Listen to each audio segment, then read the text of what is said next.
কথায় আছে ভগবানের কাছে গেলে ভগবান কখনো কাউকে খালি হাতে ফেরায় না।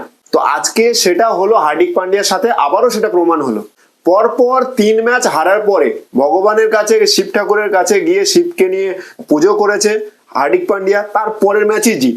যাই হোক, মুম্বাই ম্যাচ তো জিতেছে, কিন্তু হার্দিক পান্ডিয়ার পারফরমেন্স মুম্বাইকে হারানোর জন্য আরো একবার খুবই উপযুক্ত পারফরমেন্স করেছিল হার্দিক পান্ডিয়া।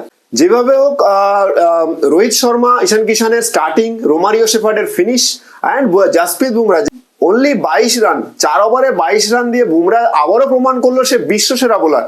যে কোয়ালিটি যদি থাকে যে কোনো পিচেই, যে কোনো টাইমে, যে কোনো পিচেই ভালো ভালো পারফরমেন্স করবে বোলার। দিল্লিও ম্যাচটা জিততে পারতো, কারণ দিল্লি কিছু যদি ডিসিশন একটু বেটার নিত, সাপোজ যেমন আমাদের অভিষেক পুরোলে জায়গায় ঋষভ পান্ত আসতো, ঋষভ পান্ত ওই জায়গায় নো লুক শট না খেলে যদি একটু বেটার মানে শট সিলেকশন করতো, প্লাস আর্নিক নকিয়া একটা ইন্টারন্যাশনাল বোলার, আমি বুঝতে পারছি না যে ওরকম বল কেউ করে, লেগে লেগে বল করছে। সবাই দেখতে পাচ্ছে যে টিম ডেভিড হলো স্লোয়ার বলে খেলতে পারে না, সেখানে লেগে লেগে বল করছে, 40-র উপর পেস দিচ্ছে, টিম ডেভিডের খুবই ইজি হয়ে গেছে। আর রোমারিও শেফার্ড হলো আন্দ্রে রাসেলের একই কান্ট্রিতে ওরা খেলে, তো তাকাত ওদের গায়ে আছে, পেস বল করলে ওরা বার করে দেবে। কারণ কেউ ওরা, আমার মনে হয় দিল্লি মানে বুঝতেই পারে রোমারিও শেফার্ড ইম্প্যাক্টে আসতে পারে। তো মানে কি বলবো, মানে দিল্লি ভীষণ বোলিং লাইন আপটা ডেথ বোলার ঈশান্ত শর্মাকে দিয়ে করাচ্ছে, কারণ ম্যাচটা ঘুরে গেছে 32 রানে, ম্যাচটা ঘুরে গেছে একেবারে। এই যে ডিস্টেন্সটা তৈরি হয়েছে একেবারে 32 এখানে করে গেছে। আর কোথাও না কোথাও আমাদের পৃথ্বী শর জন্য বেটার এটা যে পৃথ্বী শর পরপর ভালো ইনিংস খেলেছে কলকাতা ছাড়া, আর পৃথ্বী শর যে বলে আউট হয়েছে সেই বলটা one of the best yorker ball IPL হিস্ট্রিতে, তো বেটার খেলছে। কিন্তু একটু ডিসিশন মেকিং যদি ভালো নিত দিল্লি হয়তো ম্যাচটা খুব ভালো যেত। আর ট্রিস্টান স্টাফস খুবই ভালো ব্যাট করেছে, 25 বলে 71 খেলা কথা নয়, একদম ওয়ানকেলের পিচে তো হবেই 300-র কাছাকাছি স্ট্রাইক রেটে, আর 300 একদম মানে খুবই ভালো খেলেছে ট্রিস্টান স্টাফ। একটু যদি স্বাদ পেত হয়তো ম্যাচটা কাছাকাছি যেত, আর আর্নিক নকিয়া যদি লাস্ট ওভারে একটু কম রান খেত। হ্যাঁ, আর্নিক নকিয়ার 32 রান একটা ইন্টারন্যাশনাল বোলারের কাছ থেকে এটা আশা করা যায় না।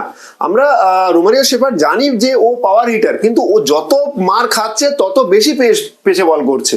কোনো স্ট্র্যাটেজি, কোনো একটা ব্যাকআপ লেন্থ, বোলিং মানে তো ভ্যারাইটি থাকা উচিত, ভ্যারিয়েশন থাকা উচিত।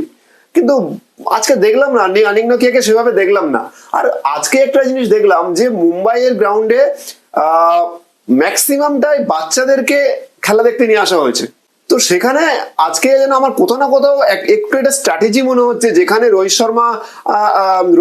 শর্মা আর হার্দিক পান্ডিয়া যে ট্রোলটা হচ্ছিল মাঠে, যে যেভাবে ট্রোলটা হচ্ছিল, সেটাকে কিছু না কিছু একটা কমানোর জন্য এই স্ট্র্যাটেজিটা নিয়েছে মুম্বাই ইন্ডিয়ান্সের তরফ থেকে। একদম হতে পারে, এটা কমানোর জন্য হতে পারে, কারণ যেভাবে টিমটা চলছিল মনে হয় পারফরমেন্স করতো, এটাও তো তবুও বুমরা জিতিয়ে দিল ম্যাচটা, বুমরা রোমারিও শেফার্ড, নাহলে তো ম্যাচ তো হার্দিক পান্ডিয়া পারফরমেন্স পুরো হারানোর পারফরমেন্স ছিল।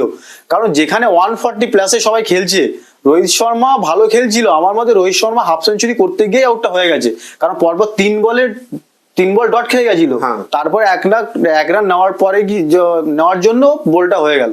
রোহিত শর্মা 185 স্ট্রাইক রেটে খেলেছে, খুবই ভালো খেলছে, কিন্তু হার্দিক পান্ডিয়া 120 স্ট্রাইক রেটে তুমি খেলতে পারো না একটা অ্যাজ আ ক্যাপ্টেন হয়ে, যেখানে মিডিল অর্ডার তুমি যেখানে ফিনিশ করতে, সেই পুরনো হার্দিক পান্ডিয়া নিজে খেলো, তবে টিম আগে যাবে। আর সূর্যকুমার যাদব প্রথম ম্যাচ 0 রানে আউট হয়ে গেছে, সূর্যকুমার যাদব ভালো খেলবে।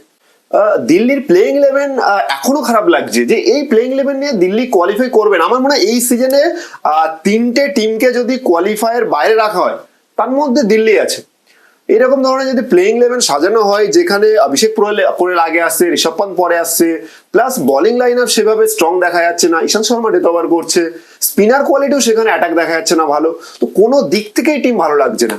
একমাত্র ওপর দিকে কেউ 2-3টে ব্যাটসম্যান ছাড়া ভালো খেলছে, আর বোলার তো খলিল আহমেদ ছাড়া আর কাউকে দেখাই যাচ্ছে না বোলিং হিসাবে। বাজে টিম গুলো, আমি ভেবেছিলাম যে মিচেল মার্শ হয়তো খেলবে, এত তাদের 3 ম্যাচ পরে মিচেল মার্শকে বসানো উচিত হয়নি, কারণ মিচেল মার্শ 20-22 শুরু করছে, হয়তো একটু টাইম লাগছে। ব্যাঙ্গালোর যদি ম্যাক্সওয়েল খেলাতে পারে, তো ম্যাক্সওয়েলের থেকে মিচেল মার্শ কিছু একটু বেটার খেলছে, বোলিংও করছে, তো সেই হিসাবে মিচেল মার্শকে অন ডাউন রাখা দরকার ছিল।